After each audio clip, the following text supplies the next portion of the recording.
Savez-vous que le bois est l'une des principales matières premières à l'échelle mondiale? En effet, la récolte mondiale de bois est d'environ 1,5 milliard de mètres cubes pour l'industrie, ce qui est l'équivalent de 600 000 piscines olympiques.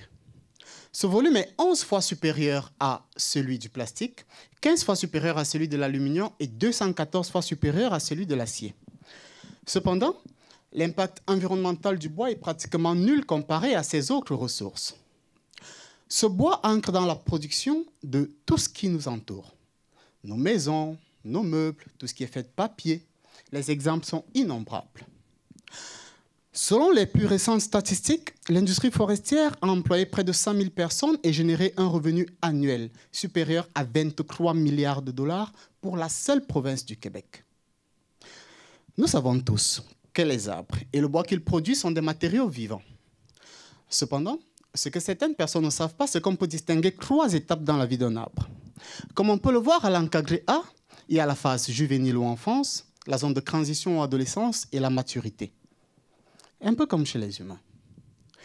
L'objectif de ma thèse est de déterminer l'âge de passage de l'enfance à la maturité chez les arbres, ce qu'on appelle la transition du bois juvénile au bois mature. Pour le faire, je me suis basé sur la taille des fibres du bois.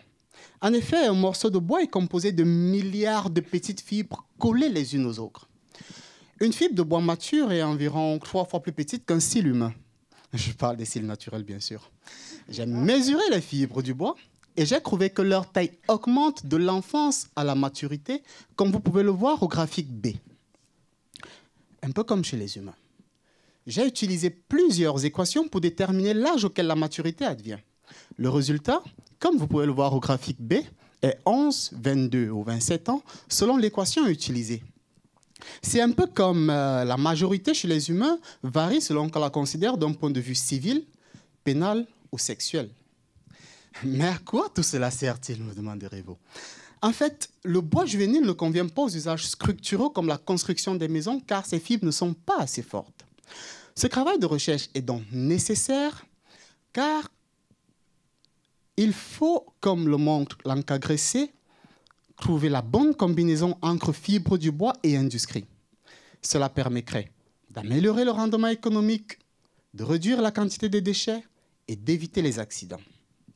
Pour terminer, j'ai également trouvé que l'âge de transition reste le même pour des arbres d'origines différentes. Comme quoi, un enfant reste un enfant, peu importe l'origine de ses parents. Merci.